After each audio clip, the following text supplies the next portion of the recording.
Well, good evening, everybody. Welcome to the April SPC webinar. We are going to talk about kind of a wide-ranging variety of items tonight based on the questions that you asked at the beginning of our journey here together about things that you guys wanted to learn. And so we've chosen a few of those. And so we'll talk about those here in a little bit. First, I've also got Jackie and Chip on the line with us. So Jackie will be monitoring. So if you have questions, Jackie will find those. If you have trouble with audio or visual, please send a chat or a question and Jackie will let me know. And Chip is on the phone as well. And so I'll turn it over to Chip. He's got maybe some updates for you about your steers and how they're doing right now. Chip? Yes. Thank you, Rachel. Thank you very much. Yes, just today, the calves were weighed. I've been in contact today and over the last couple of days with Kenneth Lademan, the feed yard manager, discussing the ultimate harvest dates for these calves. And so I'll bring that up to you in just a moment. But to give you a sense of weights and gains as we look from just today, so the average weight of calves right now is 1282.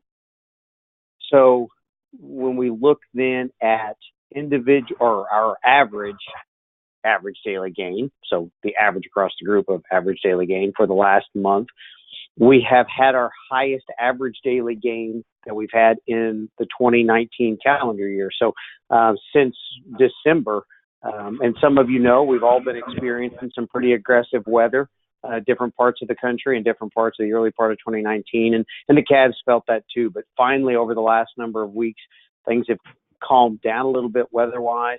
And so the average daily gain across the group was 4.29 for the month of March. Again, that was the highest since December. That puts then our average daily gain from the beginning of this project sitting right at 4.4. And so I think many of you, when you look at your individual calves average daily gain for the month of March, you're going to see that the overwhelming majority of the calves went upward. Not all, there are certainly some exceptions, but most of these calves shot up quite a little bit in the month of March. Hopefully in the next day or so, that information will be placed in the data sheet for you to study and to dig through. Also, you should know that the plan at this point is to send the first round of calves, probably approaching half, but probably a little shy of half, but somewhere in that ballpark. We'll go to the plant the week of April 15th, somewhere in there. We still have to determine those days. And we're probably looking at the rest of them at this point about 4 weeks after that. So we've got a group of heavy cattle that look like fat-wise and growth curve-wise, they're approaching the end. So here in about 2 weeks, they're going to be heading off. And then the others have got about a 6-week total window beyond that. So that's where we're at right now. The health is staying really good in the yard. And Mr. Lademan has been very, very impressed to see how these calves have handled a pretty challenging winter as opposed to maybe some of the other cattle he had on hand. Certainly he spoke highly of the genetic prowess and the health of these calves. So anyway, that's where we stand right now, Rachel, on the status of the calves. Great. Thank you, Chip. Wonderful. Well, we're nearing the end here, you guys, and so I hope that you're enjoying watching how your steers are changing, and we'll get that data sheet updated, and then when we get the bills from Mr. Lademan, we'll go ahead and get those out to you as well. So just a reminder, in the email that I sent out after I sent out the detail bills, if y'all send checks in, please go ahead and put your account number, your AJSA junior membership account number on those checks, so that Carla in accounts receivable doesn't yell at us, because we want to keep her happy. She's an important person in our lives. So just make sure so she can figure out whose check goes to what. So then, let's see. I don't have your March feedback looked through yet. I'll do that hopefully this week. Thanks for your patience. I wasn't on that webinar. We've had, as Chip said, we're part of the locations that had a bit of a challenging winter, and we got 3 feet of snow and started off March with a 35 below weekend. And my family happens to be early March calvers, so it was a bit challenging, but we're on the downhill slide now. We have 8 head left to calve, so hopefully things will settle back down here a little bit for me. So we'll talk tonight about our little smorgasbord here, a variety of ideas. And so maybe, if I can get, there we go. All right, so we'll talk a little bit, so some of your questions were about animal health, and specifically your steers and what's going to happen with them. So we'll talk about the vaccines that were used when your steers arrived at the feedlot, and we'll talk a little bit about the diseases they prevent. So we'll talk about why we use those vaccines and what they're trying to help us do. We'll talk just briefly about treatment options for the SPC steers based on kind of the inventory of antibiotics and treatment options that the Mizzou feed yard uses. Basically, you guys have had super healthy calves, and so we won't have a whole lot to say about that, but I'll tell you a little bit about what they've done with the ones they have had to treat and what they have in case they have something that they might have to retreat. Another question that we got in that set from several of you was kind of a question about implants. How do they work and what do they do? And so we'll talk about the implants that were used in your steers when they arrived, and we'll talk a little bit about what they do and how they work. And then there were some questions about crossbreeding versus straightbred kind of ideas, and so we'll talk a little bit about crossbreeding in regards to why one might do it and what the benefits of crossbreeding are and what traits that can really have an impact on. All right, so we'll start here with vaccinations for your SPC steers. And so we'll start kind of with a general definition of what a vaccine is to kind of get us all on the same page. And so generally vaccines are going to be a suspension. And so what a suspension is a mixture of liquid and particles, but the particles aren't dissolved in the liquid. Okay, so if you were to put salt in water, the salt will dissolve. If you were to put sand in water, the sand wouldn't dissolve, but you could shake up the mixture of sand and water and the sand would disperse and be suspended throughout the whole mixture until it settled later. And so that's how we kind of think about vaccines. So the liquid and particles, the particles aren't dissolved in the liquid, but they're suspended throughout. And so they're suspended in such a way that each cc or each dose of vaccine is going to have the same amount and effectiveness of the vaccine as the next one. So what's the liquid? Well, it's generally a sterile water or sterile saline base. There may be other kinds of liquids and other kinds of ingredients, but in general, most vaccines today are going to have a water or saline base. There may be some vaccines in the world that have an oil base, but those are certainly less common. And then the particles are the active piece of the vaccine, and they're either altered or killed microorganisms or parts of microorganisms that will cause the immune system to respond. So for example, some bacteria have protein particles on the outside of their bacterial cell coat, and those are what causes the immune system response. And so for those particular kinds of bacteria, they might just have those pieces, those proteins from the outside coating of those particular bacteria. Now viruses, on the other hand, some of the vaccines that we use that we are trying to prevent against viral diseases, those will actually have altered microorganisms, and those might be known as modified live vaccines. You might hear about that or see that on vaccine labels. And so that has the microorganisms. It's probably not the exact same kind that they're going to come into contact with. Those have been altered in such a way, but they're not going to cause the disease when the vaccine is given to the animal. But the animal's immune system is going to recognize the next time they come into contact with that type of virus. And then there's other times we have the entire microorganism suspended in the vaccine, but it's killed. And so that microorganism is not a modified live, it's a killed version. So that was a long and complicated process to get you started on what a vaccine is. So what does a vaccine do? So like I've mentioned, it stimulates the immune system to remember the particular pathogen or disease type that it sees from that vaccine, those particles that are suspended. in the vaccine. And then so the idea is that the immune system will remember what those pathogens look like and fight against them the next time it contacts it. So, for example, let's say that this is the same as if when you're a baby, you go and you get your immunizations. So say you get measles, mumps, and rubella, the MMR vaccine. Same idea here. You're training your immune system to remember that in case you come into contact with the measles out amongst the general population of the world, that your immune system will know what that looks like and be able to fight against it. So what vaccines did we administer to your steers? And at the very beginning, Chip did mention what these were, and so we'll revisit that. And so there were two. The first is called Vision 7, and it vaccinates against Clostridial diseases, and those are caused by bacteria. And so the particular strains in Vision 7, those bacteria can cause diseases that are called blackleg, malignant edema, enterotoxemia, overeating disease, black disease, and then there's a strain called Clostridium sordelii that really doesn't have a common name. Now we'll talk a little bit about each of these here in a couple of slides.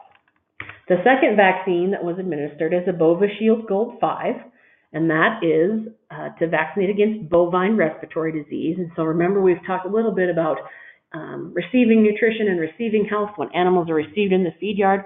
We know that BRD, bovine respiratory disease, is going to be a big, major disease that is going to affect this age group of weaned calves.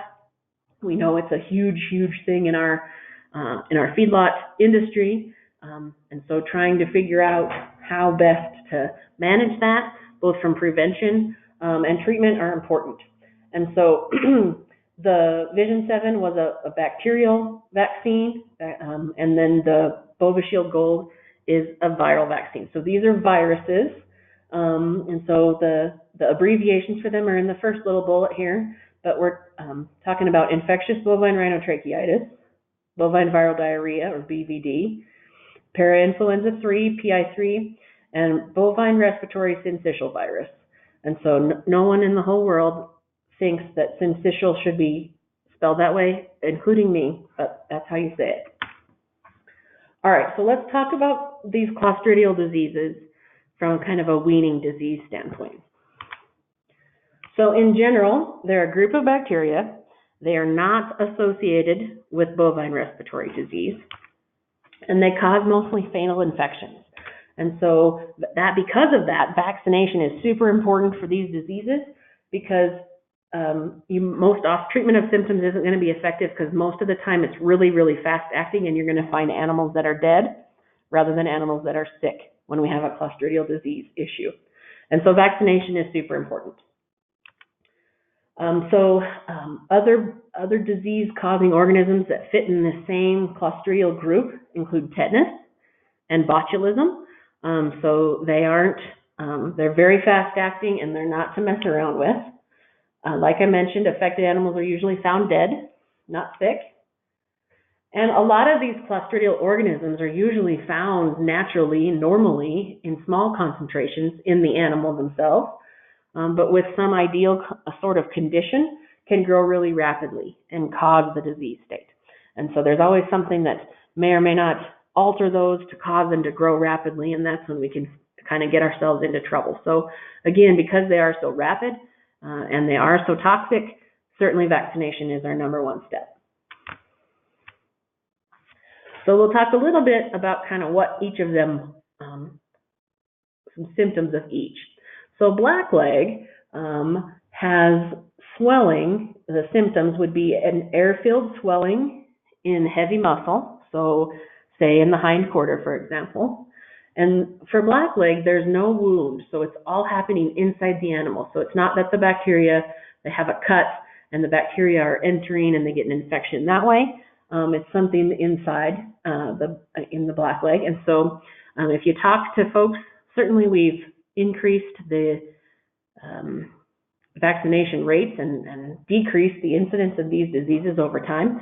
But if you visit with some folks of an older generation, when these maybe were more common before vaccines became a common management strategy, they'll talk about finding those animals in the field, and if you run your hand over those air-filled swellings, they would crackle because of how much air was inside between the muscle fibers and between the muscle and connective tissue. And I do have one picture. I'll show you a picture of an animal affected with blackleg and what that muscle, that air-filled swelling looks like. So malignant edema is similar to blackleg in that there is swelling, but in this case it's going to be fluid-filled and not air-filled. And so if we were to touch that fluid, it would pit on pressure. There would be a dent. We would see a dent in it when we touched it. And often malignant edema is going to be, there's going to be a wound where that entered the body to cause that issue, again, different than blackleg. Now, black disease usually originates in the liver because of some damage to the liver. So, for example, if an animal is infected with liver flukes and that animal causes, or those flukes cause damage to the liver where we have some tissue death, then the strain of Clostridia that causes black disease will thrive. And the reason it's called black disease is often then as it originates in the liver and travels throughout the body, it causes rupture of the capillaries, the little tiny blood vessels in the subcutaneous right under the skin, and can turn the skin black. And then, like I mentioned, Clostridium sordelii doesn't have a common name. It's often most often found in feedlot cattle, a sudden death in feedlot cattle, whereas some of these others can affect animals at a younger age as well as at the weaning time period. And so sordelii can cause internal bleeding and cell death in muscle. Excuse me. So certainly they're not they're pretty serious, and we're lucky to have some very effective vaccines that we can use. So here's a picture of muscle with the blackleg. So let's see if we can point this out. So it's maybe a little hard to see, but you can see that we have some really thin connective tissue up in here, and you can see that there's air pockets between that connective tissue and the muscle that lies underneath. Okay, that's not normal. So certainly this thinner connective tissue we would expect to lie right flat against that muscle tissue that's underneath it. So you can envision how if we have this air in here, you might be able to run your hand down that animal and hear it crackle, which would be kind of creepy. So that's some Clostridial diseases. The last two are Clostridium perfringens, and there's two types, type C and type D.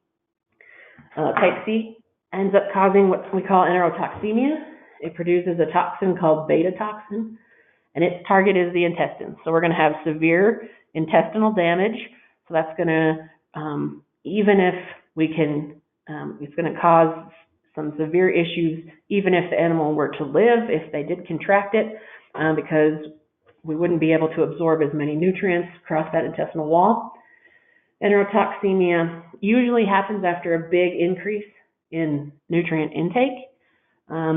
So if an animal were to be off feed for a while and be very hungry and then come in and eat a big meal, unusually big perhaps, that could be such an increase in nutrient intake. Sometimes in nursing calves, certainly both type C and type D are kind of connected to that increase in nutrient intake. So as a calf gets more independent and might spend more time during the day away from its dam, and it remembers that it's hungry and runs to that mama cow and just really tanks up on some milk, sometimes that can be enough of an increase in nutrient intake if we have Clostridial in the environment to be an issue for baby calves as well. So again, the overeating disease factor is ingesting excessive amounts of nutrients. The difference between the two is they produce a different kind of toxin. Type D is called an epsilon toxin.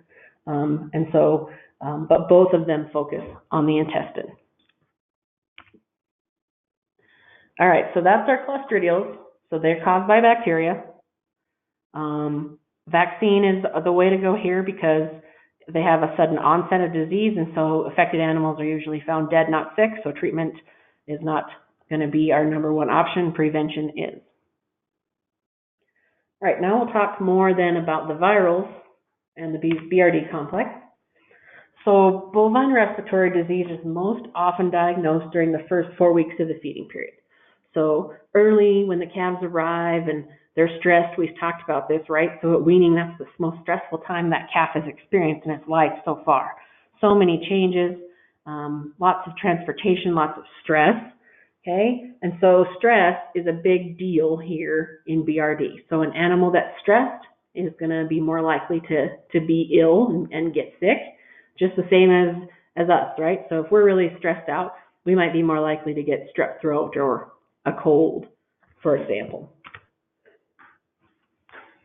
So bovine respiratory disease is complicated in such a way that by themselves, the different pathogens that can cause BRD, if they're by themselves and healthy cattle are exposed to individual different components, viruses, they don't cause disease. Cattle that are healthy have a pretty decent immunity to them.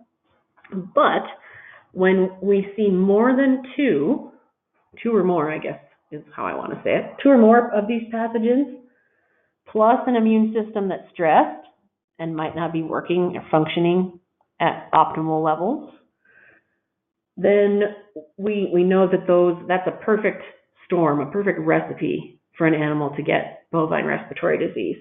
So if we have two or more of the pathogens that cause it, that we're going to talk a little bit more about here, and a stressed out immune system, those things are going to be critical. And it's a huge deal. Like I said, really a huge impact on our feedlot industry. And we're always looking for ways to do a better job. Certainly having a good program, health program before calves leave the ranch is critical. And you guys obviously have all done a wonderful job at that, as we certainly haven't doctored a lot of calves in the SPC program. But sickness rates, so morbidity means sickness, because we have to have lots of extra words that are hard. Morbidity rates in received cattle are often greater than 50%. So that means over half of the calves that come into a particular feed yard, for example, might need to be treated for BRD. So in the five-way Boveshield Gold 5 that we talked about, there are these three components: infectious bovine rhinotracheitis, or IBR, parainfluenza 3, or PI3, and bovine respiratory syncytial virus, or BRSV, that are respiratory in origin. Okay, so these are going to, in various degrees, impact the lungs. So we're going to have, depending on which one or what combination, we could have snotty noses, runny eyes, coughs, just really depressed sort of features. You know, when calves kind of stand around with their ears droopy and they look like Eeyore, okay, those kinds of influences might be these respiratory diseases. Now, the other component that's in the viral is the bovine viral diarrhea virus. There's two types, type 1 and type 2. That's why that's where we get our 5-way. And so in mild cases, BVD can cause a low fever, increased respiration, so the animals will be breathing faster than normal, okay? And then, as the name would imply, diarrhea. If we have clinically severe BVD, we can have a much higher fever, and then we can have ulcerations or ulcers in the mouth, so sores in the mouth, sores on the feet that kind of burst out, so eruptive lesions, right? So we're going to have sores on the feet, again, the diarrhea, and we might have ulcers in the GI tract. So certainly this is a big deal. We won't go into too much more detail here tonight. Certainly BVD is also kind of an interesting one because it has some reproductive consequences, and so we also tend to vaccinate against it in our cow herds as well as our feedlot cattle. All right, so just some final thoughts about vaccines and vaccination. So what has to happen in order for a vaccination to be successful? Well, there's three things. First, you have to have an effective vaccine. Okay, so there's a lot of ways that vaccines can become ineffective. Okay, and so we have to do our part to do the very best job we can to treat that vaccine as the label reads and as the label intends. So certainly, especially for modified live vaccines, temperature is really critical. And so we don't want to freeze them, we don't want to get them too warm, we don't want to expose them to light. So there's things that we can do, and then certainly that's what the vaccine companies are going to be focused on, is to make the vaccines as effective as possible from their purview as well. The second thing that we need to have a successful vaccination is that the animal has to have a functioning immune system. Okay, so we need to have the animal have an immune system that's working. So things that might result in an immune system that's not working would be stress, could be nutrition. If an animal is in a poor nutritional plane, the immune system can be negatively affected. Okay, so we want to make sure that if we're going to give a vaccine to an animal, the idea is to make the immune system remember that. Well, if the immune system isn't working properly, it won't matter that we gave the vaccine, because the immune system might not be able to remember that pathogen when it sees it again if it's not functioning right. And thirdly, the vaccine has to be given before the animal has been exposed to the disease. Okay, so sometimes this is a little trickier and something you might not think about, but in order for, remember that the general idea is that you're training the immune system to remember something. Well, if they've already encountered that pathogen in the environment, then certainly we're going to have maybe a non-successful vaccination. So their immune system might already have created the memory it needs from that prior exposure, and so our vaccine might not do a good job. So here's some top tips to keep in mind for making vaccinations effective. Okay, number one, for this and any other kind of drug, product, etc., read and follow the label directions, right? They're there for a reason, and that's how we can ensure that we do the very best job we can in making sure that product works, is by following those directions. Certainly, you want to follow proper beef quality assurance guidelines. So this is a lot of factors, but certainly giving shots in the neck rather than in other locations in the body, giving shots subcutaneously under the skin rather than intramuscularly or into the muscle when we can, and the like. We want to sterilize our equipment between uses, make sure we get that washed down really well. Like I mentioned, keeping vaccines out of sunlight, even when they're in the syringe, if possible, is going to be critical. So, because that sunlight's going to be able to, will have a negative impact and damage how effective that vaccine can be. And if you're, giving more than one vaccine at a time, marking syringes to avoid mixing the wrong vaccine in the wrong syringe or incorrect dosage, especially so say one of your vaccines, it's common for the Clostridials to be maybe a 5 cc dose and the 5-way viral to be a 2 cc dose. So you want to make sure that you've got your syringes set so that you don't give 5 cc's of the viral accidentally and vice versa. And then one other thing, when we think about vaccine effectiveness, if we're thinking about a modified live vaccine, like the Bovishield Gold would be an example, you only want to mix enough to be used in an hour or less. So those modified live vaccines are going to come and you're going to mix them yourself. And so there's going to be kind of, one bottle is going to have a little dried cake of material in the bottom. That's going to be the particles that are going to be suspended. And then you're going to have another bottle that's going to be your sterile water or sterile saline base. And you're going to mix that together and make that suspension right as you start your vaccination job. And so we know that over time, that time can be a negative influence, as well as sunlight, for example, on vaccine effectiveness. So we're going to want to keep what we can do in an hour or less. And then part of the BQA kind of idea here is to choose the right needle for the job and replace them often. They're not terribly expensive, and so this is an argument I get into at our ranch often, and that I want to change needles much more often than my mom does, for example. So certainly we're going to want to get the right gauge and the right lengths for the job we're doing, and we want to replace those often to make sure they stay sharp. And then lastly, we want to keep records of the vaccinations that were used. So this is important to keep track of from a standpoint of, if you're going to sell calves, you can use that to let your buyers know what kind of a health program those calves have been on.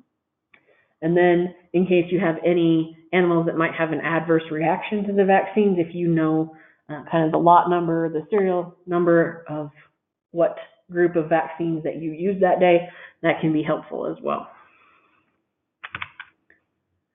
All right, so we talked about vaccination. Our idea here is that we want to prevent disease. So what if an animal gets sick? So what kind of treatment options are we going to run into at Mizzou when we have our calves, if one of them gets sick? So there's certainly a variety of antibiotics available on the market, and so this is selected group that we'll talk about here are the things that Mizzou has used that work well for them. So as of through February, we've had a grand total of 3 calves that have needed treatment, okay? And Mizzou used Baytril for all 3 of those. And Baytril is an antibiotic that's approved for treatment and control of BRD. And so we talked a little bit about how we vaccinate on the viral side. There are also bacterial strains of organisms that can play a role in BRD, and so these antibiotics might focus on those. So other options at Mizzou that they would include, if needed, would be LA200, Draxxin, Micotil, and Exceed. And so those are approved for a treatment of a variety of diseases. And again, it's important to always read your label. Often all of these are probably going to have some bovine respiratory disease comment on the label. Some of them also would be approved to treat pink eye and foot rot. Okay, now we're going to switch gears into the second part, a little bit away from animal health, and talk about implants. So what are they? They're small, slow-release pellets that contain a growth stimulant. And so that growth stimulant is going to be released slowly over time from the implant, and they work by stimulating hormones that increase muscle deposition. So the idea here is we want that animal to lay down more muscle and less fat. And most implants are going to be specifically designed for a specific gender. So there's steer implants and heifer implants. Age, so variety of strengths depending on if they're calf feds or yearlings, and or stage of production. Okay, so common theme here, read your labels and follow the directions. So what hormones then, what growth stimulant hormones are used in implants? So there's a variety that can be used. There's 3 naturally occurring hormones that can be included in implants, and those are estradiol, so that's estrogen, progesterone, and testosterone. Okay? And there's 2 synthetic compounds that can also be used in implants that are approved, and they're called Zeranol, which mimics estradiol, so it has estrogen-like properties, and trenbolone acetate, or TBA, and that mimics testosterone. So FDA, the Food and Drug Administration, approves and regulates implants. And so the only FDA-approved location to put an implant is in the middle third on the back side of the ear between the skin and the cartilage. Okay, so it's a subcutaneous, like we're gonna give a shot under the skin. On the back of the ear, we're gonna put that implant in there, and it's gonna slow release from that location during the feeding period. So the best response, the most optimal response, depends on sanitation and proper technique. So you can imagine that if you're going to put this small, slow-release pellet under the skin, that if you also got some dirt or some bacteria under the skin with it, that an infection could happen. And certainly the immune system is going to respond in some way to this implant. And so we can have abscess implant sites. And so there's been some research in the feedlot industry that's shown that if you have an ear that gets an abscess at the implant site, it can negatively impact that calf as much as 0.2 pounds per day reduction in average daily gain. Okay, that's pretty important. And that the net economic effect of an infected ear could approach $20 a head. So, with that in mind, Mizzou used component S for the SPC Steers. And there's a couple of different kinds of component S. The one that they used was an estradiol or estrogen plus trenbolone acetates. We've got an estrogen plus the synthetic compound that mimics testosterone. Okay, and so component, it's made by Elanco, also contains a pellet of Tylan, and Tylan is an antibiotic. Okay, and so this is a pretty cool idea, right? So it's a localized antibiotic to decrease the incidence of abscesses.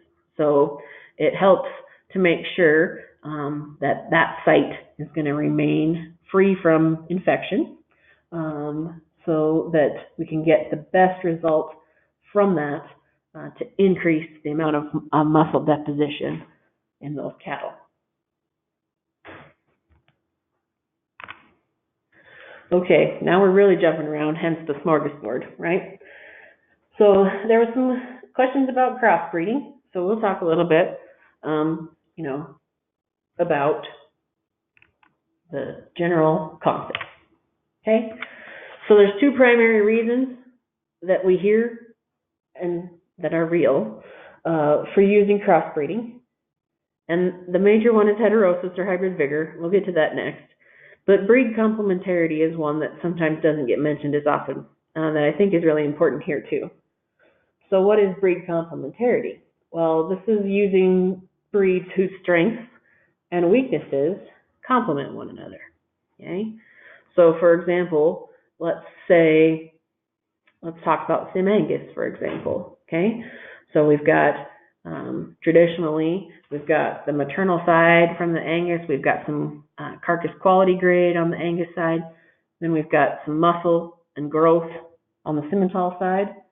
Okay? And so Chip likes to talk about responsible crossbreeding. And so I think part of when we talk about being responsible, we want to make sure that we really think about breed complementarity and how do those breeds have strengths and weaknesses that complement one another. And then heterosis or hybrid vigor. So basically this is the change in performance or productivity in a crossbred group compared with the averages of the breeds used in the cross. Okay, so from a responsible crossbreeding standpoint, we expect crossbred animals to perform better than if we just took the average of the two parent breeds. So for example, let's say we're going to have a Angus Hereford Black Baldy set of cows. Okay, we would expect the performance of those Black Baldy critters to be better than the average of Angus plus Hereford. Okay, and we do see that. It does happen depending on what area you are in the country. crossbreeding is more or less accepted. So one of the things that's important to think about is that, yes, we can see the effect of hybrid vigor when we have straight-bred cows who have crossbred calves, but the biggest bang for our buck that we're going to see for heterosis is going to happen when we use crossbred cows. And so here's just a little graph showing you the percent heterosis that we observe. So if we have straight-bred cows who have straight-bred calves, there's no heterosis. If we have a straight-bred cow, set of cows, we breed them to a different breed bull and we have crossbred calves, then we have about an 8.5% heterosis effect. But if we have crossbred cows and they raise crossbred calves, so let's go full out, let's have a Angus Hereford red or black baldy cross as your cow herd, and then you're going to use a purebred Simmental bull on them.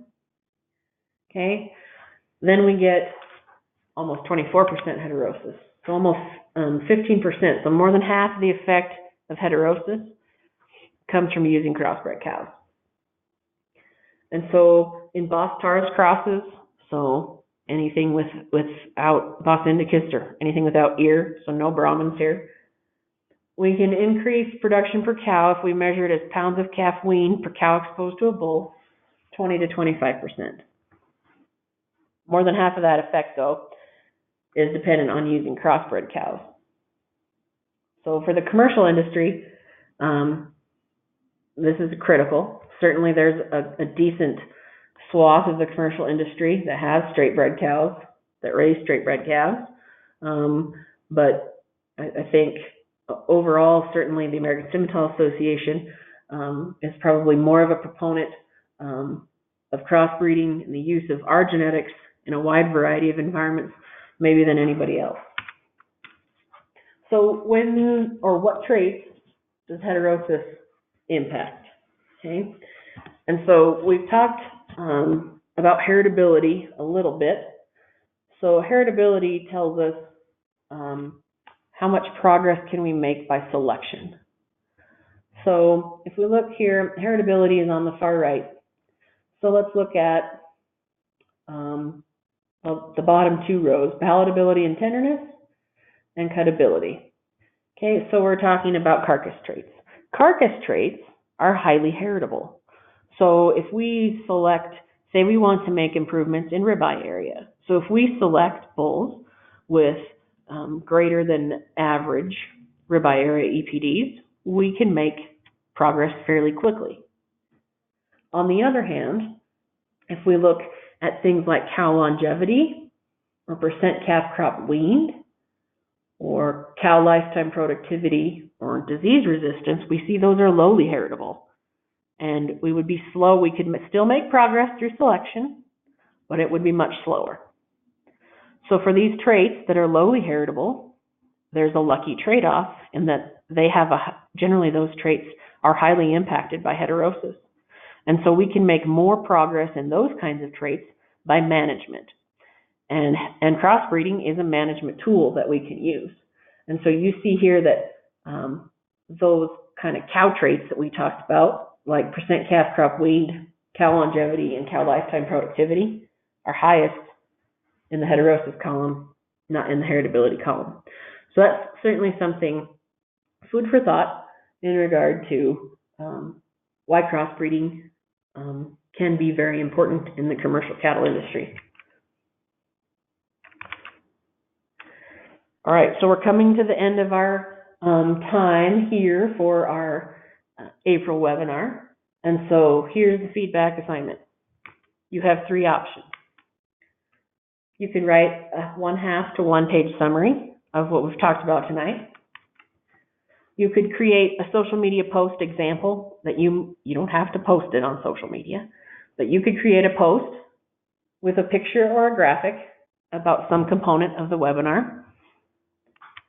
Or you can write 5 multiple choice quiz questions about the webinar. There's not going to be a quiz, but you can write your own quiz questions. Sometimes that's a nice way to learn. You can write 5 multiple choice quiz questions about different aspects of the webinar and provide at least 4 answer choices for each of those 5 questions. Okay? So your choice. You don't have to do all 3. Let me be clear. Choose one of these 3. And so if you can send that to me, to the SPC email, by the 9th, a week from tonight, at by 6 p.m. Mountain Time, we'll be in great shape. All right, I'll leave that up for a minute. Jackie, do we have questions?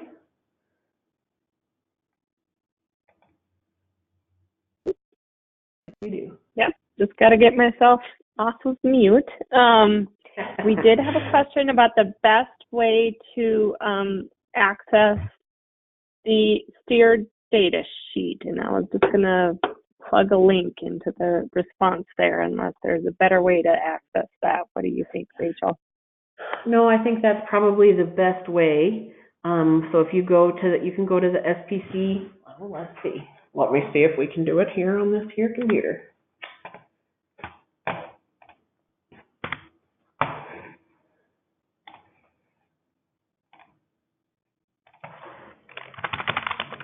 So if we go to Simmental.org, well, we can't find it. Well, that's a problem. Did I spell it wrong? Yep, there's no T.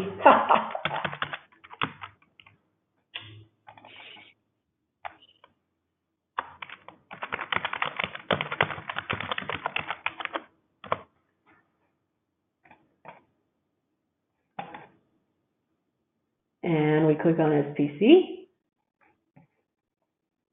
And we scroll down, and this green, on the green side of the table that says CAF data, voila, there's your data sheet.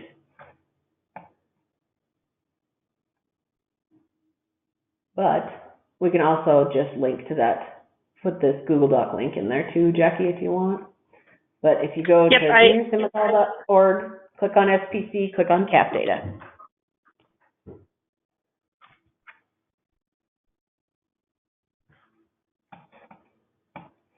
Other questions? Well, we've got a little bit here.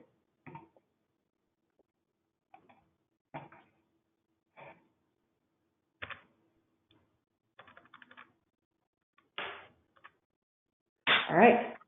So in summary then, we've talked about vaccines that are used in our program, the diseases they prevent, what kind of treatment options your steers have available if they do get sick, a little bit of a 30,000-foot view about how implants work, and a little tutorial on crossbreeding. So if there aren't any more questions, we'll wait just a couple more minutes.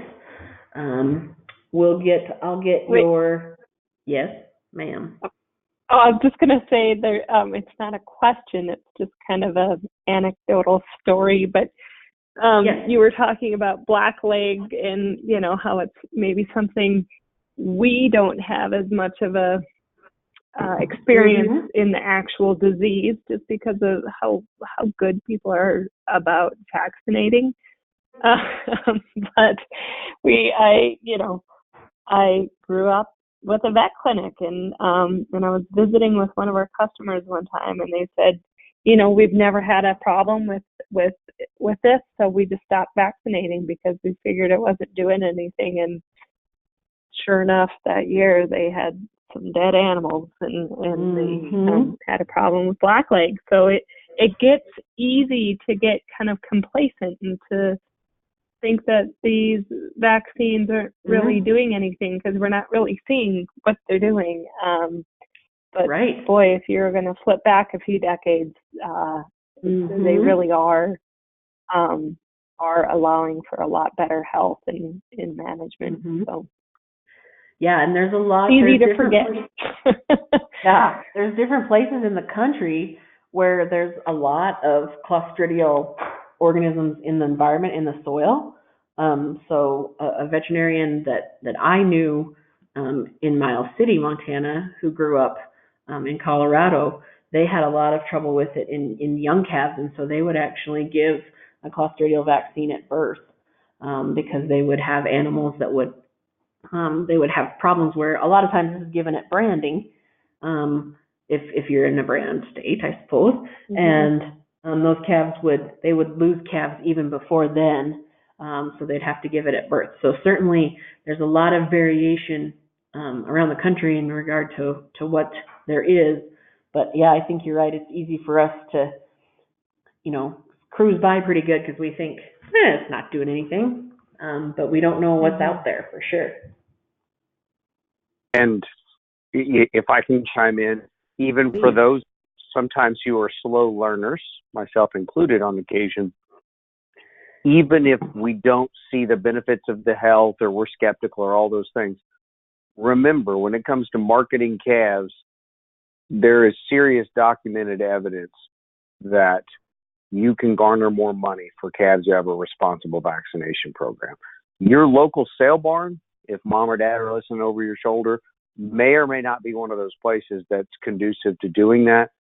But in an overall big picture standpoint, the data is quite clear that a lot of significant sale barns, a lot of online platforms make it abundantly obvious that calves with a responsible health program will bring more money that will more than offset the cost of these vaccines. And so if you do it for no other reason, and this shouldn't be the only reason, but again, it's certainly going to return value in most situations. Great. Thank you, Chip.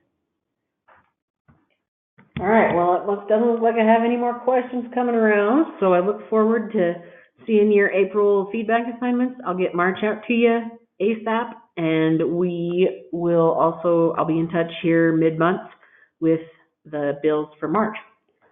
So with that, we'll sign off. Everybody have a wonderful evening, and look forward to talking to you next month. Thank y'all.